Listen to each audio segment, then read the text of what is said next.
Jangan lupa ya, untuk kita semua ketika kita akan beranjak tidur,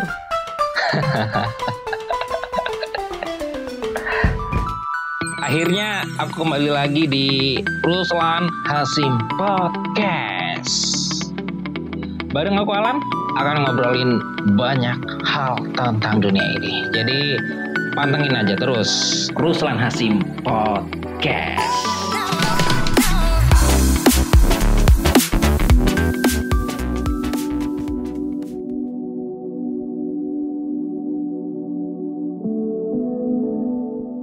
Jangan lupa ya, untuk kita semua ketika kita akan beranjak tidur untuk segera berdoa. Bahkan anjuran untuk berdoa ini sudah seringkali kita dengar ya ketika kita waktu masih berada di usia anak-anak. Iya enggak sih? Seringkali ya orang tua kita mengingatkan kalau tidur jangan lupa baca doa terlebih dahulu. Ya tujuannya sih biar tidur kita berkualitas, tidur kita juga baik dan bermanfaat ya untuk keseharian kita. Lantas apakah akhir-akhir ini teman-teman ngerasa bahwa seperti ada yang mengganggu ya ketika teman-teman mungkin mau tidur? Wah, kayaknya ada orang deh. Aku mendengar suara aneh ya. Kalau misalkan teman-teman akhir-akhir ini mengalami hal yang seperti itu ketika akan beranjak tidur, bisa jadi hal tersebut bagian dari halusinasi. Mungkin sebagian dari kita ada yang pernah melihat orang lain di sekitar kita ya, padahal sebenarnya kita sedang sendirian atau kita pernah merasa mendengar bunyi sesuatu. Namun pernah nggak kalau kita berpikir ternyata hal tersebut hanya sebuah halusinasi? Dan hal semacam ini bisa disebut dengan halusinasi hipnagogik. Halusinasi tidur bisa terjadi pada salah satu dari dua waktu, yaitu saat akan tertidur disebut dengan hipnagogik atau saat baru saja bangun tidur, seringkali disebut dengan hipnopompik.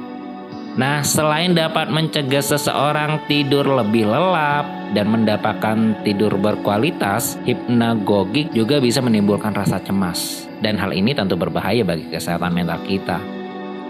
Penting ya. Nah, untuk itu pentinglah kita mengetahui terkait dengan halusinasi hipnagogik. Kenapa? Ya, agar kita bisa menemukan solusi ketika mengalami hal yang semacam ini. Seperti dilansir Medical News Today, halusinasi hipnagogik terjadi ketika seseorang tertidur.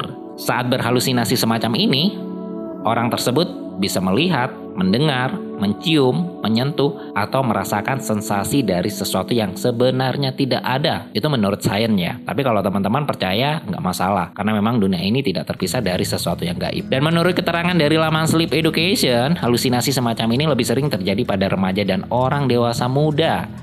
Dan seiring bertambahnya usia, kemungkinan halusinasi pun cenderung berkurang. Di samping itu, halusinasi umumnya lebih banyak dialami perempuan dibandingkan pria dan sering terjadi pada orang-orang dengan narkolepsi.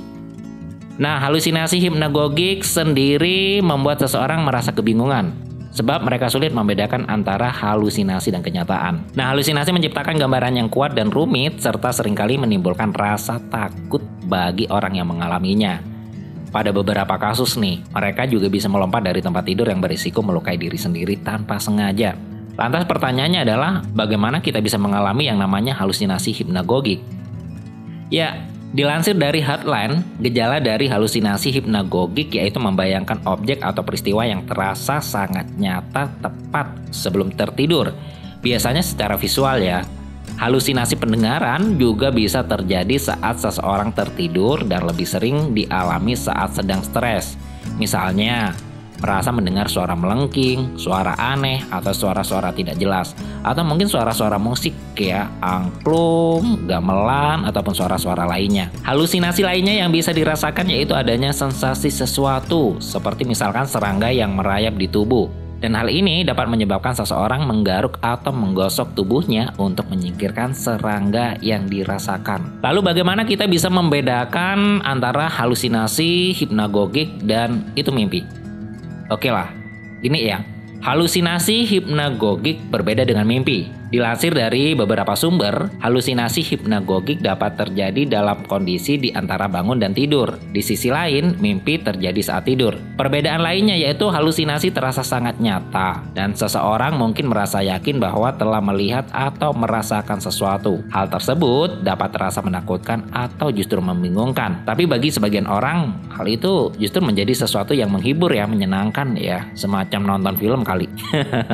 Beberapa faktor resiko halusinasi hipnagogik juga bakal kita rasakan ya jika memang ini terjadi berkali-kali pada diri kita. Dan belum diketahui pastilah penyebab dari halusinasi hipnagogik.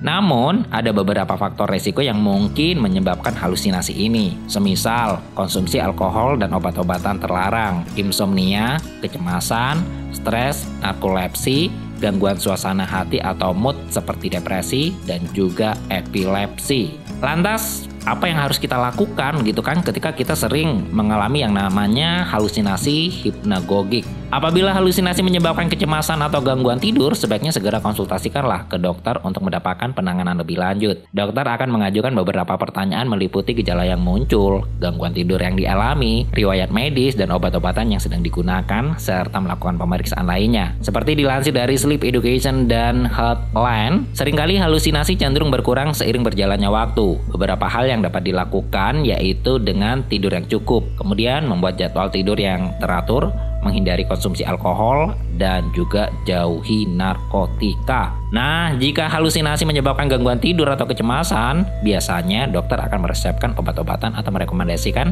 perawatan psikiatri yang melibatkan terapi bicara, meditasi, atau pengobatan serta perawatan di rumah untuk mengurangi stres. Sementara itu, dokter akan memberikan obat jika halusinasi terjadi karena narkolepsi. Itulah beberapa hal tentang halusinasi hipnagogik ya. Bisa mengurangi kualitas tidur, tentunya halusinasi ini terasa mengganggu, terlebih jika halusinasi menimbulkan rasa cemas atau takut. Sebisa mungkin hindari faktor-faktor pemicu halusinasi atau usahakan selalu cukupi kebutuhan tidur ya. Oke sih, itu aja ya obrolannya untuk kali ini. Jangan lupa untuk selalu kunjungi podcast Ruslan Hasim.